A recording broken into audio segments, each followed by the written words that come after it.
Sean todos bienvenidos a una nueva edición de Bitácora de Viaje. Les hablo Félix Gómez de Sydney, Australia. Y bueno, hoy tengo una invitada, pero muy especial, mi buena amiga Paola Castellano, que está allá en el aeropuerto de Barcelona. Esto ha sido una locura esta entrevista, Paola. ¿Cómo estás? Aquí estamos entre aviones. Estoy hablando un poquito bajito porque estoy rodeada de gente. El aeropuerto está lleno de nuevo, Félix. Un gusto verte, Félix. Es un placer conectarme contigo siempre desde un aeropuerto. Pues hay una parte, Paola, con la cual yo suelo iniciar ciertas conversaciones con ciertos amigos y ciertos entrevistados, que es una frase que siempre me recuerda mucho un álbum de una cantante canadiense interesante, bastante interesante, de folk, y llamada Lorena McKennitt, que uno de sus álbumes, creo que se llama Odisea, por cierto, dice: oh musa, háblame de aquellos y de aquellas, agrego yo, que han viajado ancho y largo y lejos por este mundo. Y si alguien puedo decir de eso, es mi amiga Paola. Paola, entre otras cosas, yo no voy a hablar de tu currículum porque ahí se nos va la entrevista, pero entre otras cosas, Paola es investigadora de postdoctorado, Universidad de Lisboa, el Centro de Ciencias Ambientales y Marinas. Aquí tengo Universidad de Sao Paulo, Departamento de Física Química y Oceanografía Geológica, como investigadora de posgrado, de postdoctorado, y el Instituto de Ciencias del Mar, Departamento de Oceanografía Física Barcelona, bla, bla, bla, bla, porque ahí nos perdemos.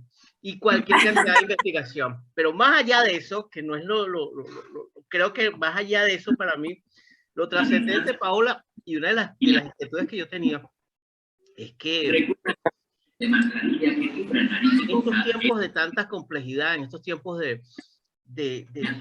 como de tanto ruido, yo creo que son tiempos de conectarnos más con la naturaleza, con el océano y con el mar. ¿Y quién más que tú? Es la persona que ha estado viajando por mares, océanos, costas alrededor del mundo. ¿Puede hablarnos un poquito acerca del mar? Y yo quisiera comenzar la entrevista con eso. ¿Qué importancia tiene el mar para nosotros? Ahora, ¿puedes repetirme la pregunta, Félix? Que está aquí el hombre pidiendo que la gente suba al avión. Aquí tengo el reloj, por cierto. Gracias. Sí, que hay que conectarse, sí, conectarse con la naturaleza es fundamental. Hay tiempos de ruido. Y luego me preguntas acerca del mar. ¿Qué quieres que te cuente del mar, Félix? A ver, ¿por dónde comenzamos? ¿Qué te ha dejado a ti el mar, Paola? Pues tú has viajado muchísimo y has estado en expediciones, has hecho muchísima investigación. Y una de las cosas que a mí me gustaría preguntarte es muy sencillo, es ¿qué te ha dejado a ti esa experiencia mar adentro como persona y cómo te ha impactado en lo personal? Imagínate, Félix, el mar es mi casa. Es muy curioso porque yo voy al mar y me siento en casa. Se despiertan todos mis instintos naturales, ¿no? En el mar. Y el mar, fíjate, navegar, porque el mar, cuando vemos el mar, estamos acostumbrados a ver el mar desde la orilla, ¿no? Vemos desde la playa, vemos el océano. Y lo más bonito de ver el mar es estar dentro del mar, es estar en el mar y ver la orilla. Cuando eso pasa, Félix, somos pequeñitos. Fíjate, cuando navegas en un barco, tú estás en un barco, te sientes, tu vida es tuya, estás lleno pues, incluso de sueños, de inquietudes, de preguntas, ¿no? Sobre todo cuando vamos en un barco científico, que es lo que yo he hecho con más frecuencia, ¿no? Y entramos en el mar, somos pequeños. La percepción del espacio-tiempo se altera cuando estamos navegando durante días en el océano. Y es algo mágico porque yo creo que es la forma más rápida de conectarte contigo mismo, es navegar en el mar, navegar. Solo en un barco, o sea, es infinito, es grandeza, no sé qué más, cómo explicártelo mejor, es una conexión contigo y es una conexión con lo más pequeño de ti, ¿no? Nosotros, como cuando estudias la naturaleza, Félix, nos damos cuenta de que el ser humano tiene una percepción de que el humano, o sea, el hombre es todo, ¿no? Somos todo, todo gira alrededor de nuestras sociedades, de nuestras normas, de nuestra economía. Y en realidad, visto desde la naturaleza, el ser humano es una especie más, es una especie como otras especies. Somos una especie muy importante porque hemos tenido la capacidad de modificar nuestro entorno en una escala temporal muy corta. Por eso ahora hablamos del antropoceno, por ejemplo, ¿no? Pero en realidad, dentro de esa grandeza que el ser humano puede sentir porque tiene esa capacidad de crear, de cambiar su entorno, estando en la naturaleza, muy curiosamente, somos muy pequeños. Nos damos cuenta de lo pequeñito que somos. Eso es fascinante. Eso es fascinante. Sí. Creo que una de las cosas que, no sé si la experiencia, Paola, es que tal vez las grandes montañas, los grandes bosques, los océanos, el mar abierto nos encuentra con esa experiencia tan profunda que es el silencio, la inmensidad y el silencio, ¿no? Y que son experiencias que nos conectan con una libertad que puede ser muy, muy expansiva, muy aterradora, ¿no? Yo me imagino esas noches que has pasado, en esas noches profundas y oscuras por esos mares, mar adentro, por esos océanos del mundo, ¿no? Que ha sido tu experiencia como investigadora. Y en las tempestades, Félix, el océano es extraordinariamente dinámico. Es extraordinariamente dinámico. Entonces tú te acuestas una noche en tu camarote con un mar tranquilo, en calma, y te levantas con olas de 6 metros, dando tumbos en la cama, amarrándote para no caerte y esperando que pase la tormenta. Ahí, en ese momento, tú sientes la grandeza de la vida, del vivir, ¿no? O sea, tú has dicho algo muy interesante, nada más hemos comenzado a hablar, y es que vivimos en un mundo de ruido. Cuando tú vives en un mundo de ruido, ¿cómo haces para escuchar el silencio? Es muy difícil, pasa a ser un desafío, un objetivo. ¿Cómo encuentro el silencio? Y si no has escuchado el silencio, esto pensando en los jóvenes, ¿no? No que tú y yo no seamos muy jóvenes, que de espíritus tenemos una grandeza, una juventud increíble.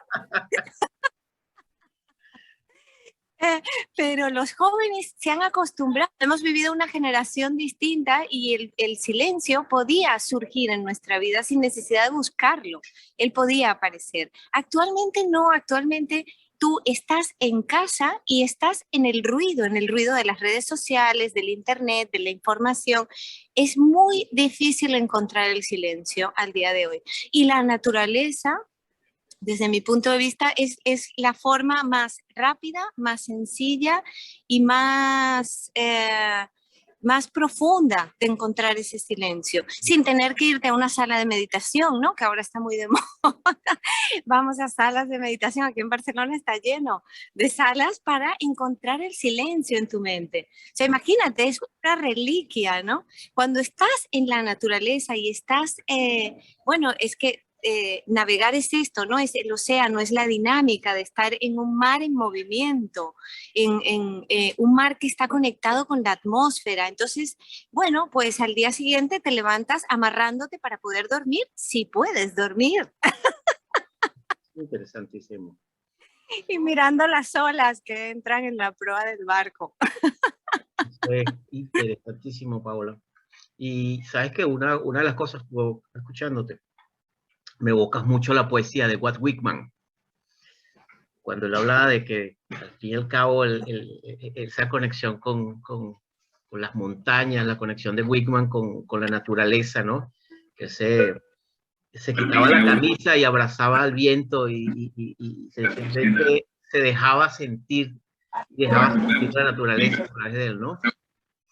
Y eso me conecta también, Paola, con estos extraordinarios seres que pueblan este planeta acuático, es un planeta dentro de un planeta, que son los grandes cetáceos.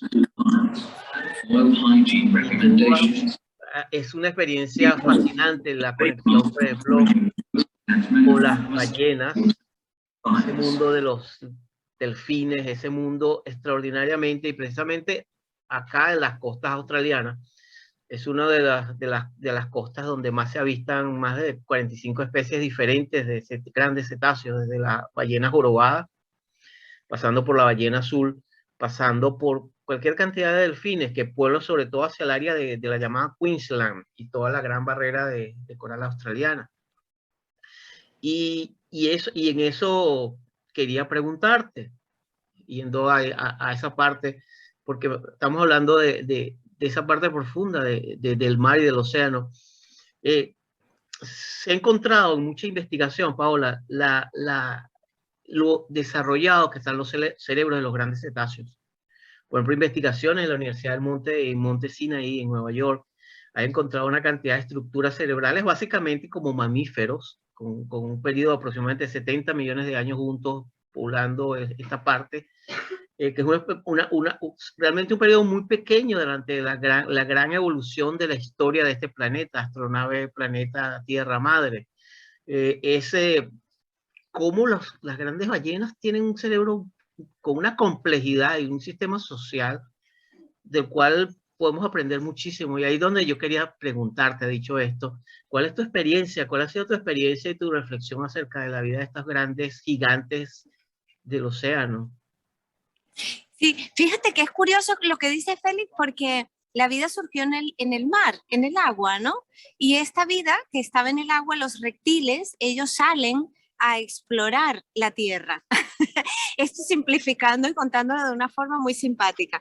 Tampoco es un área que yo estudie, ¿no? Porque yo estudio el movimiento del mar, ¿no? El fluido, estudio la física, las corrientes, cómo pueden ayudar a que haya más alimento. Pero bueno, sin difundirme un poco en esto, es curioso, volviendo al tema de los reptiles que se van a tierra, Félix, y en ese proceso evolutivo, estos reptiles pasan, surgen los grandes mamíferos, pero algunos de estos mamíferos decidieron volver al mar.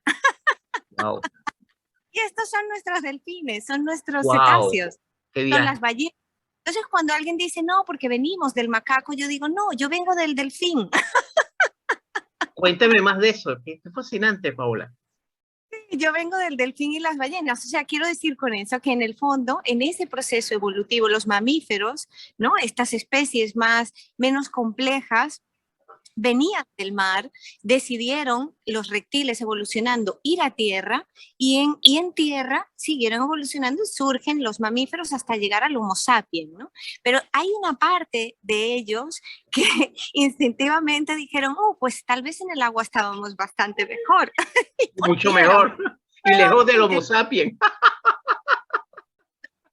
Sí. Y estos mamíferos son, bueno, dentro de estos mamíferos están los delfines, las ballenas. Entonces es una broma que yo siempre hago. Dice, bueno, venimos del macaco. Y yo digo, no, yo vengo del delfín y la ballena, yo, pues que volvió al mar. No me quedé en tierra. Y bueno, pensando en este comportamiento social, fíjate, cuando yo vivía en Margarita, que estudiaba oceanografía. Eso es en Venezuela. Una isla que está en Venezuela que se llama la isla de Margarita. La perla del Caribe, porque estaba lleno de perlas. Los españoles, cuando llegaron, hicieron en Cubagua, esta isla chiquitita que está enfrente de Margarita, ellos sacaban ostras y todas las ostras tenían perlas. Creo que fue la pequeña Cádiz, creo que se llamó. Así es. Creo que sí, ¿no? Yo no sé mucho de historia, pero... Así es. Bueno, en fin, que sin irme otra vez a otro asunto, Félix, emocionada de hablar contigo, en Margarita creamos una red, era la red le llamábamos la red venezolana de variamientos. Lo que hacíamos los estudiantes era tener un contacto, que en aquella época no teníamos WhatsApp, ni teléfono móvil, ni nada de esto, era todo más difícil, ¿no? Y cuando llegaba un delfín a la playa perdido o había un variamiento masivo, que es toda una familia de delfines, nos llamaban y nosotros íbamos con los barcos a ayudarles a salir. En aquella época, yo estoy hablándote de hace seguramente 20 años atrás, ¿no? En aquella época, al día de hoy ya se entiende este comportamiento. En aquella época nosotros no sabíamos tampoco por qué los delfines se iban y se quedaban en la orilla todos. Habían ecologistas románticos exagerados que decían que era un suicidio, siempre con este tono melodramático, pero en realidad lo que ocurría es que ellos no ven, todos ellos, ¿no? Ellos no ven porque estás debajo del agua, o sea, la visión no es tan efectiva para saber lo que está a tu alrededor. Entonces tienen una especie de sonar, una especie de radar que van emitiendo señales y van haciéndose, construyendo lo que hay, ¿no? Cuando están enfermos, cuando un delfín está enfermo o una ballena, el sonar deja de funcionarles bien. Entonces ya no saben qué tan cerca de la playa o qué tan cerca de la orilla están. Y este que está enfermo suele llegar a la orilla y ya no poder volver porque está enfermo. Entonces lo que ocurre es que el resto de la familia, este individuo de la familia, la comunidad de delfines, porque ellos viven en grupo, en manadas, este individuo está como llorando, está emitiendo ruido a su grupo, está enfermo, que me siento mal, me siento mal. Y el resto, a pesar de que su sonar está funcionando correctamente, ellos saben que está a la orilla y que va a haber un variamiento, van detrás de él y ocurre esto de que todos llegan a orilla masivamente. Entonces tienes que identificar el que está enfermo, tú lo sacas, por eso era tan extraño, tú sacas el grupo en barcos, lo sacábamos hacia afuera nuevamente y nuevamente volvían a la orilla. Por eso los ecologistas románticos decían, ay, es que se quieren suicidar del mundo, ¿no? No, hay que identificar al individuo que se siente mal. Una vez que conseguíamos ver quién era el que llegaba a orilla primero, que era el que estaba enfermo, había que sacarlo a él de allí. Nos llevábamos, ahora no recuerdo, teníamos algún acuario que nos ayudaba, porque no habían expertos realmente para... ¿Eso era en dónde, Paola? ¿Eso era en dónde? Esto es Margarita, en Margarita. En Margarita, isla de Margarita. Sí, en nuestra isla de Margarita. Bueno, te contaba esto porque a mí me llamó mucho la atención, fue increíble.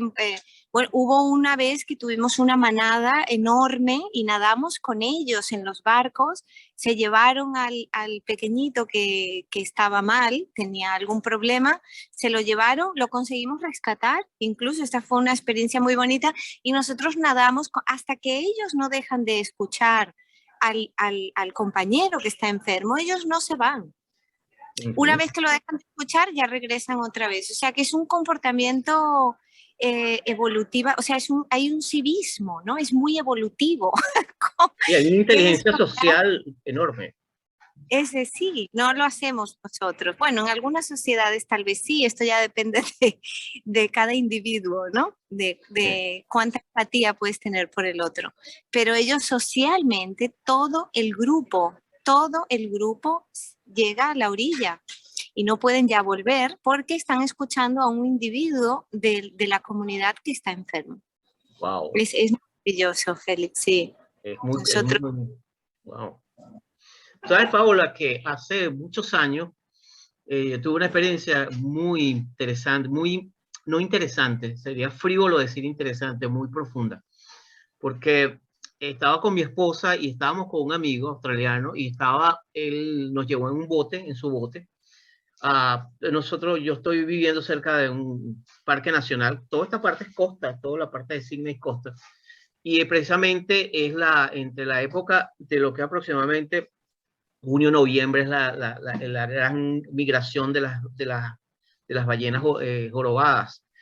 Sí. Y una cantidad de ballenas, sobre todo, que vienen en ese gran viaje desde la Antártida, atravesando, buscando las cálidas aguas de Queensland, hacia arriba, hacia la parte y subiendo hacia la gran barrera australiana de corales. Y de repente estamos en el bote, estamos mar adentro y de repente comienzan a saltar yo creo que menos de 200 metros. Wow. 4 o 5 ballenas azules gigantes. O sea, eso fue como una venida tras otra. Y eso fue un momento muy revelador, porque primero sentí exactamente como algo dentro de mí como que se estaba fragmentando.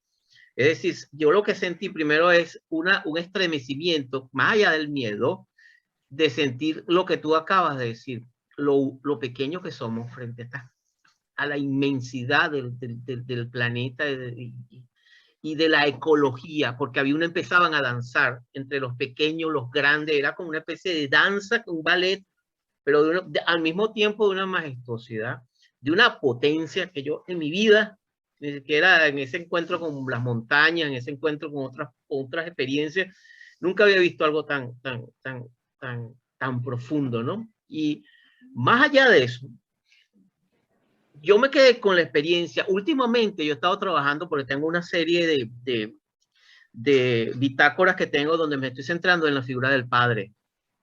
Todo un tema. El padre ausente, el padre el rol, el padre villano, el padre invisible, el padre, etcétera, etcétera. Estoy metido ahorita en todo un viaje de investigación sobre el padre. Interesante. Y cuando tú me dices, fíjate cómo todo se conecta, porque yo creo que hay me acabas de hacer un insight, con esto que tú me estás contando de tus viajes por esos océanos del mundo. Yo creo que nuestra generación de niños y de jóvenes necesitan conectarse y necesitamos ayudar a conectarse, y nosotros con el océano, con los bosques y con las montañas. Es urgente, Félix, es algo urgente, es verdaderamente urgente, porque será cada vez más difícil. Yo estoy convencida de ello. Nosotros hemos hecho un programa que le llamamos aquí en Barcelona, se habla catalán, entonces le llamamos los petit de pequeño oceanógrafos, los petit oceanógrafos. Y surgió porque yo quería que mi hijo, cuando yo estaba, imagínate, como madre, ¿no? Porque hay toda una serie de cajas aquí internas que y estuve viajando por el mundo, yo sé. Sí, entonces imagínate, ¿no? Yo me voy un mes a cruzar el océano Atlántico y mi hijo tiene 5 años, ¿no? Entonces él necesita de su mamá que está cruzando el océano durante un mes. ¿Cómo hago yo para mantenerme conectada con mi hijo? Entonces siempre fui haciendo pequeños programas para poder ir con un mapa. A los profesores les emociona mucho que ellos puedan de alguna manera vivirlo, no solo leerlo o verlo en un video, sino que también son sujetos de la historia, porque está la mamá de un compañero que les llama por teléfono. Entonces siempre de ese esfuerzo que comenzó cuando mi hijo tenía 5 años, surgió Petit Oceanógrafo, se transformó en un programa. Ahora el programa lo siguen manteniendo aquí y yo, como sabes, vivo ahora en Lisboa. Pero es una necesidad, los niños, llevarlos en un barco para que midan, es en realidad medir la temperatura, la sal y entender las fuerzas, es una excusa para conectarse con la naturaleza, es una excusa que tiene el colegio para enseñarles a sentir, a estar en un barco, a marearse, a respirar, Félix, respirar el aire. Esto es algo sensorial, va más allá, o sea, de la conciencia en el sentido de ¿cómo decir esto? No soy consciente de que estoy respirando, no, es que inconscientemente todo esto está estimulando en ti cosas que aunque tú no las entiendas, por eso digo que va más allá de ser consciente de lo que estás haciendo, sino que cambia algo dentro de ti, cambia algo, ese ruido, ese ruido que cesa, el silencio, los sonidos que no escuchas diariamente, o sea, todo es el olor, lo que ves, lo que escuchas, este conjunto de cosas en un estado líquido, Félix, ¿eh? Yo me emociono mucho porque es que te sacan de estar en la tierra, con los pies en la tierra, con la gravedad haciendo una fuerza permanente, ¿no? En ti, y te colocan en un estado líquido donde todo se mueve, hay un balance constante. Tú ya a partir de ese momento, por eso la gente se marea, casi todos nos mareamos, ¿no? Pero en ese momento tú ya, sin darte cuenta, tú ya te sientes un poquito más frágil, porque ya estás, ¿entiendes lo que quiero decir? Estás balanceándote, ya no salgo del barco. Salir del barco significa nadar, mojarme. Fíjate que te conectas con esos mundos amnióticos de la placenta. Exacto, eso es. Es una metáfora bien analógica porque volvemos de nuevo a esa conexión que va más allá de nuestro sistema límbico, sino nos Eso es. conectamos también con una conexión muy profunda, ¿no? Me decía Carlos Coste en una entrevista que le hice a Carlos recientemente. Carlos Coste es el campeón mundial de apnea, 12 récords mundiales, es toda una leyenda en apnea, que es descenso profundo sin equipo, sin ningún tipo de equipo artificial. Y él me decía la vida en 3D, profundo en el océano, en el mar. Él vive en 3D, él se siente realmente vivo porque está en 3 dimensiones, en tierra está en 2D, en 2 dimensiones. Y eso es, yo creo que eso es muy profundo, porque en estos tiempos donde hay tantas crisis de jóvenes, de gente sin rumbo, que no entiende, pegado con un celular como especie de zombies mentales, yo creo que es un llamado, un llamado que nos va haciendo la vida de diferentes maneras, ¿no? De cómo incluso muchos procesos de adicciones, problemas de alcoholismo, problemas de trastornos mentales no obedecen más allá de eso, un problema más allá que tiene que ver con la ecología humana y la ecología social y la manera tan equivocada como nosotros estamos decidiendo vivir, porque también vivir es una decisión, Paula.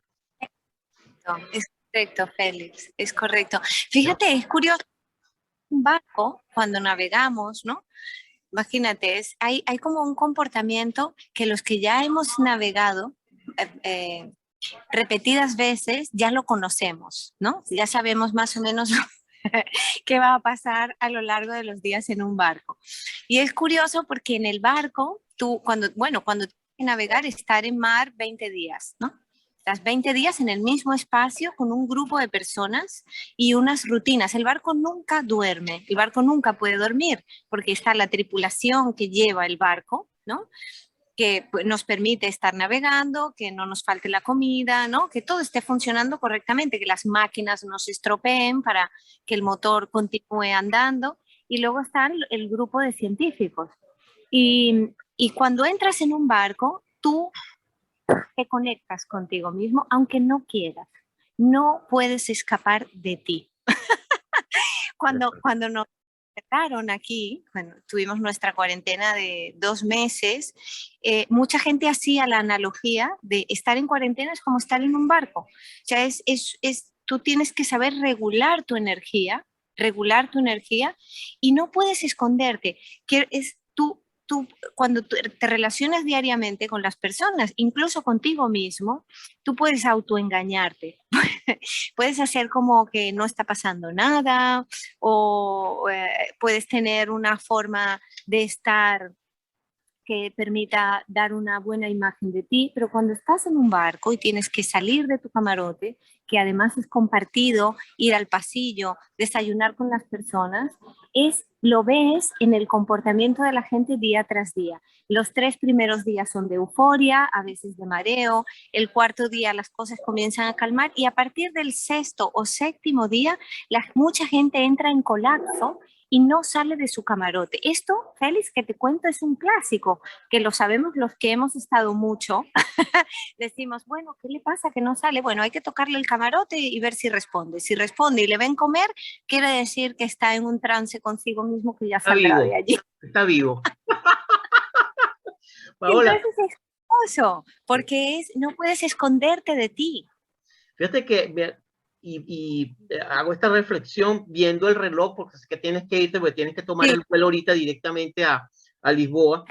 Tú sabes que algo que me parece interesante es que estos tiempos de confinamiento me recuerdo mucho al poeta Sufi Rumi, cuando él decía que nosotros tenemos una jungla en el pecho, que a veces surge un león, a veces surge un ángel. Y yo parafraseando y actualizando contigo, que bueno, también en estos periodos de confinamiento ¿no? Salen las grandes ballenas, las grandes las grandes orcas, salen los delfines, salen los pulpos, los tiburones, los demonios, pero también salen los ángeles, sale la creatividad y sale lo mejor. Entonces, al final en estos tiempos sale lo mejor y lo que uno ha construido con uno mismo durante el viaje humano.